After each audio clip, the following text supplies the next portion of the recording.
All right, y'all. So I'm basically doing a read through of all of the transcripts of the people that were singing in the documentary. So I just went through the whole one with Kirk Burrows, and I will put those links in the comments for you guys. And now I'm going to go through the one with Little Rod. The next one I'm going to do is with Joy Dickerson Neal.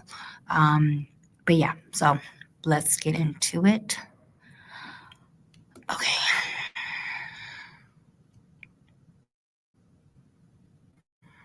All right. So we see Ronnie Jones, Little Rod versus everybody.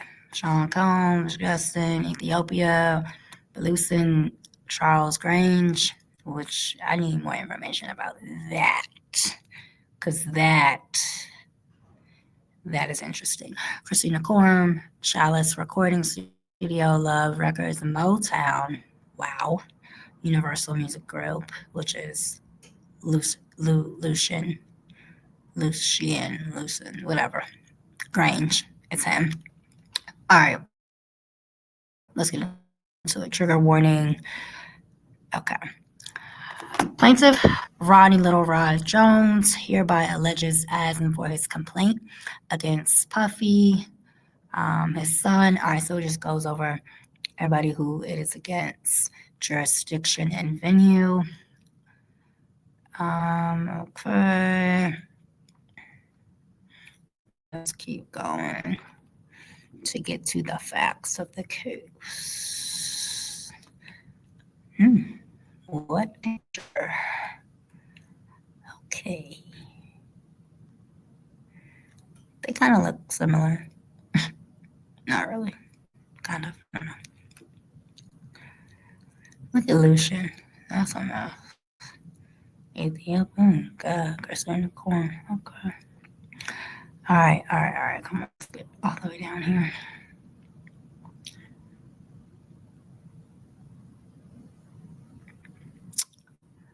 Okay. Little Rod. Summary of events is what I want. All right. From September of 2022 to November of 2023. Okay, so that was over a year. Mr. Jones produced 9 songs on Mr. Combs' Love album. Mr. Jones lived with Mr. Combs for months at a time, spending holidays, birthdays, and missing major family events. Okay.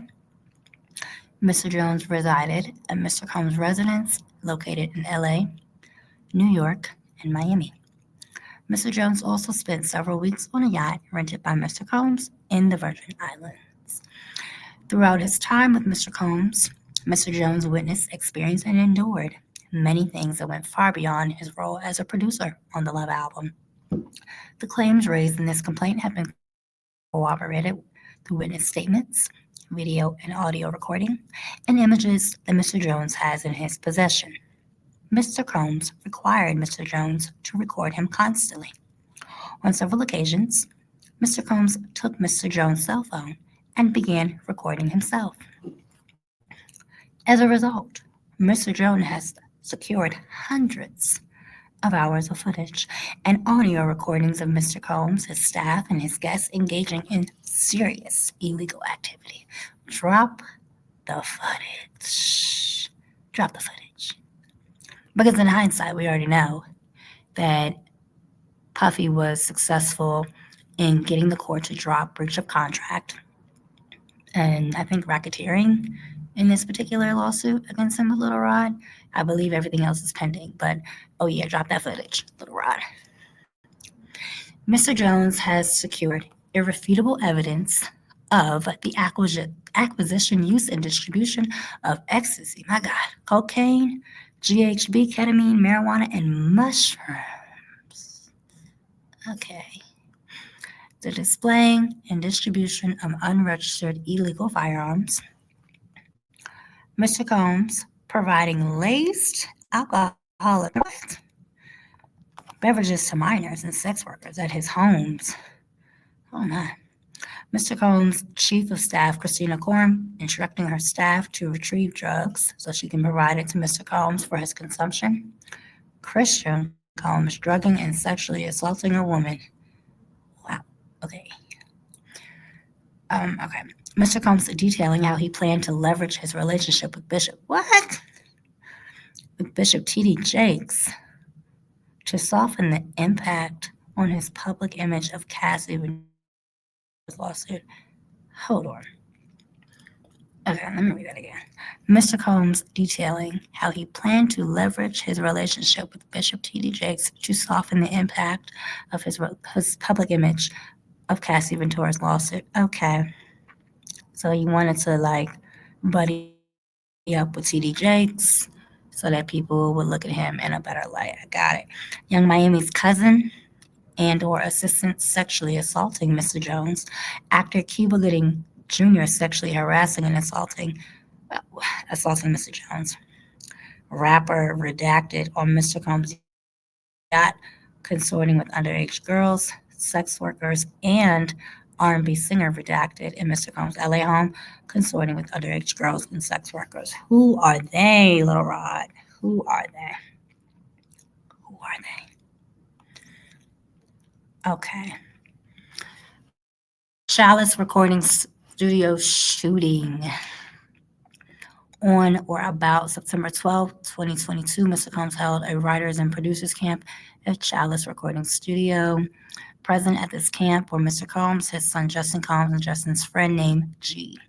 Mr. G is a 30-year-old, tall, African American male. Okay.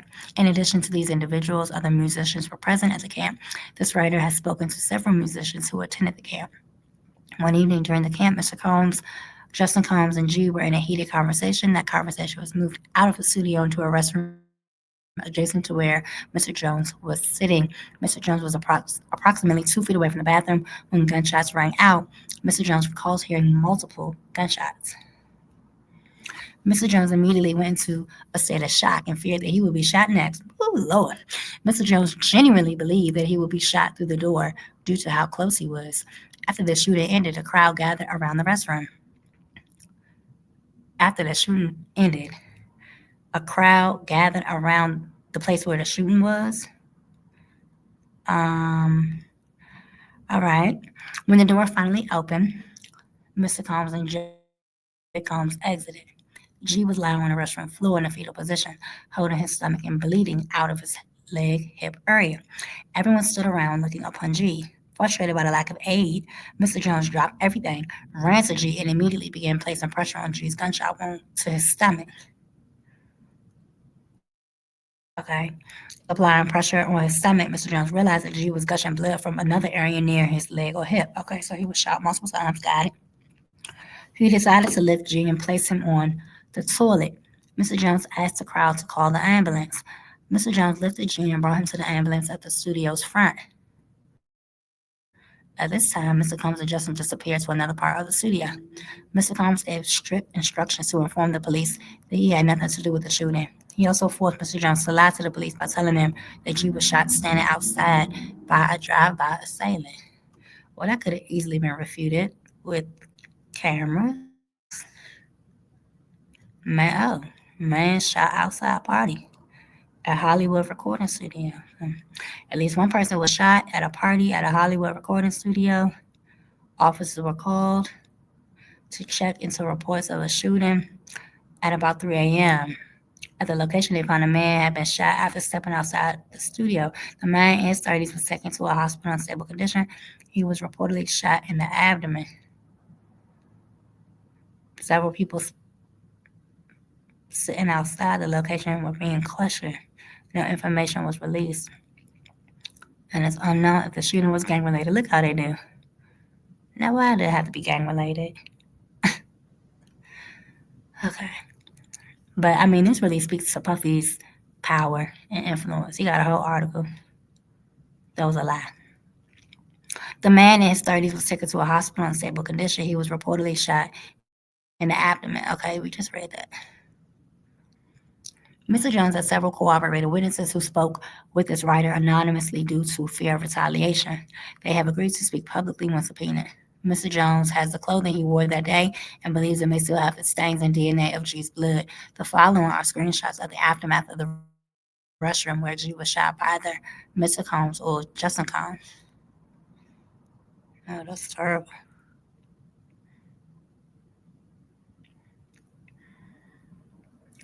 No, Rod, did you take these pictures?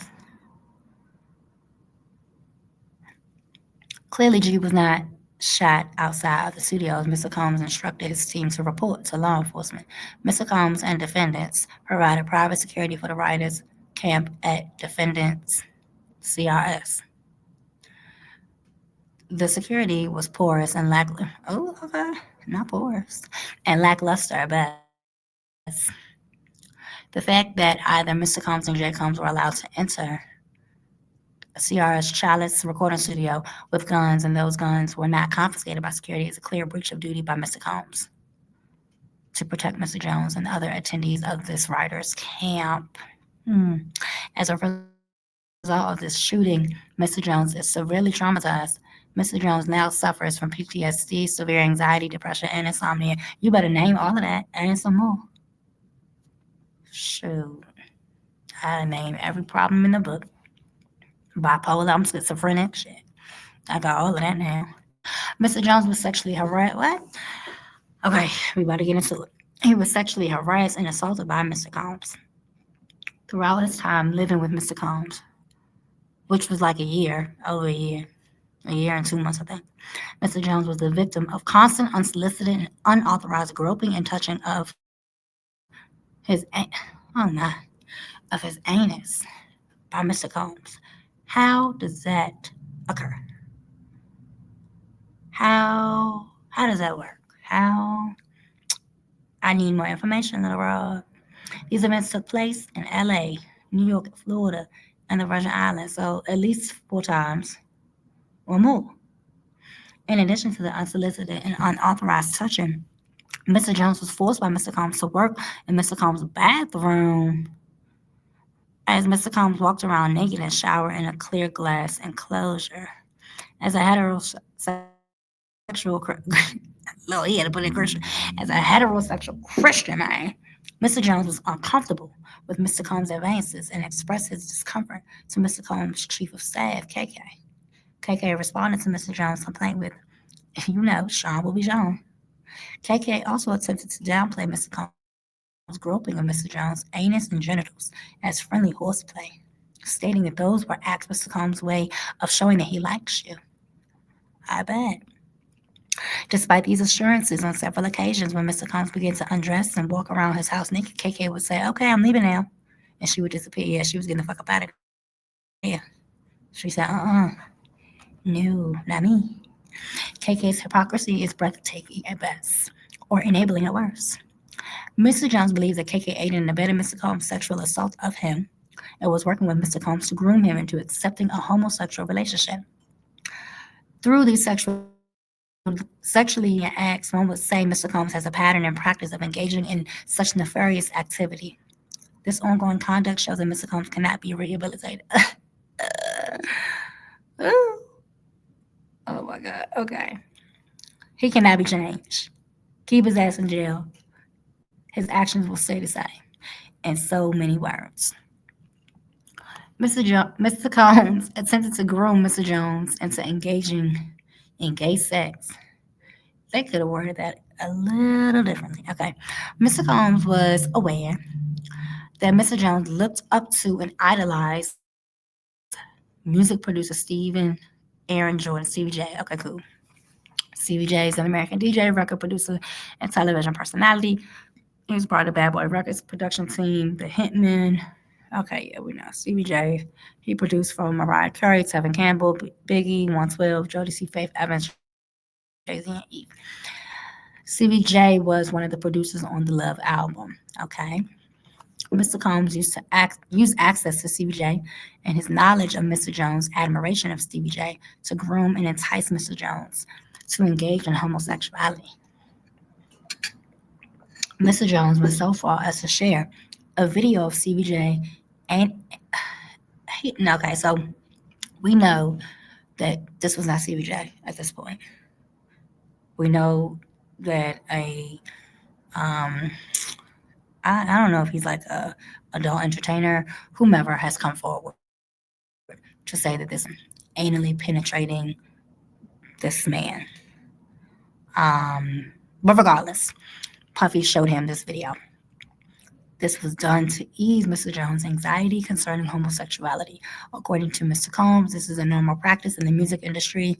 And look, even CBJ is doing it. Well, yes, like I said, we know that it was not CBJ, but we do understand that Mr. Combs showed this to Little Rod. I mean, the fact that they have these pictures is crazy. Mr. Combs informed Mr. Jones that he had engaged in sexual intercourse with rappers, R&B singers, and CBJ. Oh my God. Mr. Combs promised to make sure that Mr. Jones wins Producer of the Year at the Grammys if he engaged in homosexuality. And he said this on the documentary. He didn't say that part, but he did say that Puffy was promising him homes and Producer of the Year. The following are screenshots of the video. Okay, so we know that's not CBJ. Oh, wait a minute. So hold on. Wait a minute. Okay, so Mr. Combs informed Mr. Jones that he engaged in sexual intercourse with rapper, footnote 5. He is a Philadelphia rapper who dated Nicki Minaj. Okay, so Meek Mill, and R&B singer. He performed at the Super Bowl and a successful Vegas residency. Okay, Usher. And Stevie J. Okay. I mean, we knew that. Okay. I don't know what's going on right here, but okay. On Thanksgiving Day, Mr. Jones was in Mr. Combs' house located in Miami, Florida. Young Miami and her female cousins were also present. Mr. Combs was intoxicated and offered cocaine to Mr. Jones. Mr. Jones rejected him and proceeded to walk to the restroom. While using the restroom, young Miami's cousin burst into the bathroom and began groping Mr. Jones. Mr. Jones believes that Mr. Combs sent her in there to sexually assault Mr. Jones. As she entered the bathroom, she dropped to her knees and began performing oral sex on Mr. Jones' exposed penis.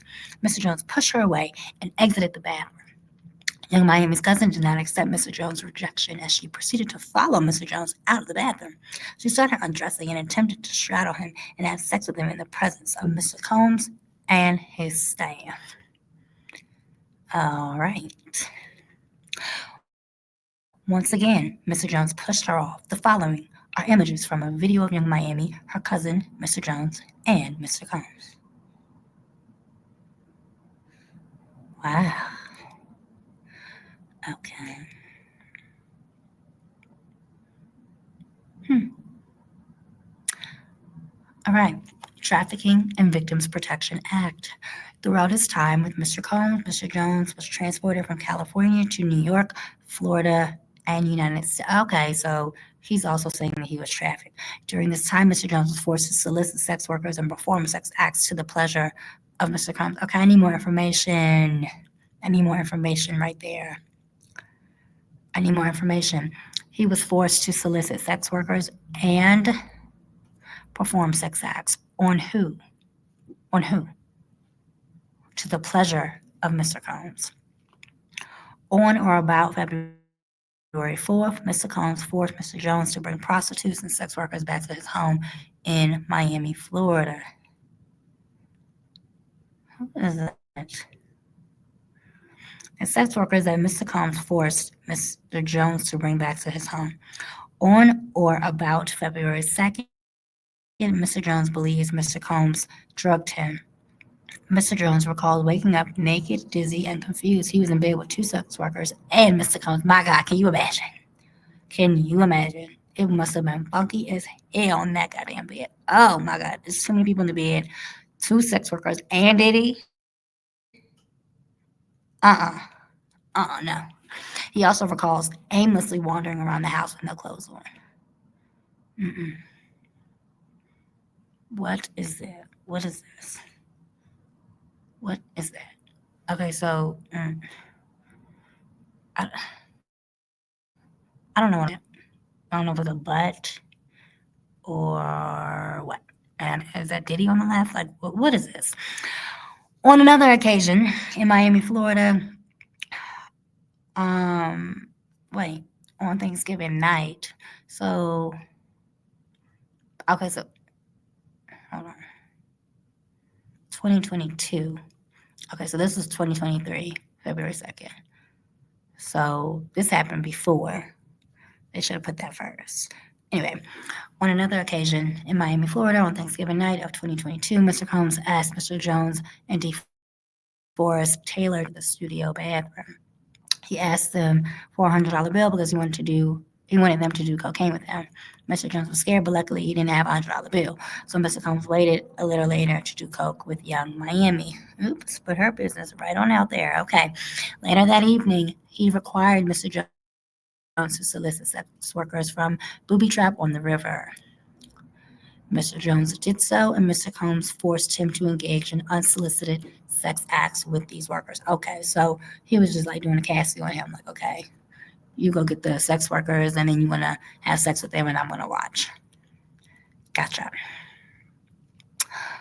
Okay, as part of Mr. Jones' sex worker recruitment tools, Mr. Combs provided Mr. Jones with the exclusive bad boy baseball cap and required him to wear it to booby trap on the river as a signal to any sex worker he approached. And Mr. Combs was in town and had sent Mr. Jones to recruit them. Mr. Jones had no desire to visit booby trap on the river. What a name. Mr. Jones had no desire to solicit sex workers from booby trap on the river. Mr. Combs used his power and influence to intimidate and force Mr. Jones into soliciting sex workers from booby trap on the river. As detailed below, Mr. Combs used many tactics to maintain dominion and control of Mr. Jones. Apparently, these workers were accustomed to servicing Mr. Combs and would know that he is in town by the sight of the bad boy's baseball cap. The following are Instagram profiles of two of the sex workers that Mr. Combs required Mr. Jones to solicit and have sex with at his home in Miami, Florida. Okay. Mr. Jones had no desire to solicit and or have sex with these individuals in the previous paragraph. Mr. Combs used his power and influence to intimidate and force Mr. Jones into soliciting and sleeping with these women. The following is a phone. Oh my God, is a phone number of another sex worker that Mr. Combs required Mr. Jones to solicit and perform sex acts with at his home in Miami, Florida. Little Rod, I need to know. This kept on happening, kept on happening, kept on happening. At what point was you like, okay, I'm going home? Because you said you never got paid, so it don't take but a day or one payment for me to miss, and I'm gone. So at what point were you being asked to sleep with these women who you didn't want to sleep with? They was trying some gay sexual activity on you, and you weren't getting paid. At what point was it like, all right, I'm out of here? Like I just need more information. Mr. Jones had no desire to solicit and or have sex with the individual in the previous paragraph. Mr. Combs used his power and influence to intimidate and force Mr. Jones into soliciting and sleeping with the individuals above. Mr. Combs used many tactics to maintain dominion and control of Mr. Jones. He promised him a Grammy for Producer of the Year for the Love album. He offered him $250,000 to purchase all the instruments he wanted. He promised him ownership of his $20 million property. Okay. One Star Island in Miami, Florida. He promised access to record label executives like defendants Lucian Charles Grange in Ethiopia. Okay, so that's where they come in. I mean, once he promised you that $20 million house, you knew that he was capping. Mr. Combs would often switch up his approach. He would go from promising Mr. Jones the world to threatening Mr. Jones with physical harm. Mr. Combs threatened to eat what? To eat Mr. Jones' fat. Oh my God. And inform Mr. Jones that he's willing to kill his mother, Janice Combs, probably so, if he must in order to get what he wants. So he wouldn't think twice to harm Mr. Jones. And he probably would kill Janice if she don't get his ass first. All right. I'm gonna break here and come back for part 2.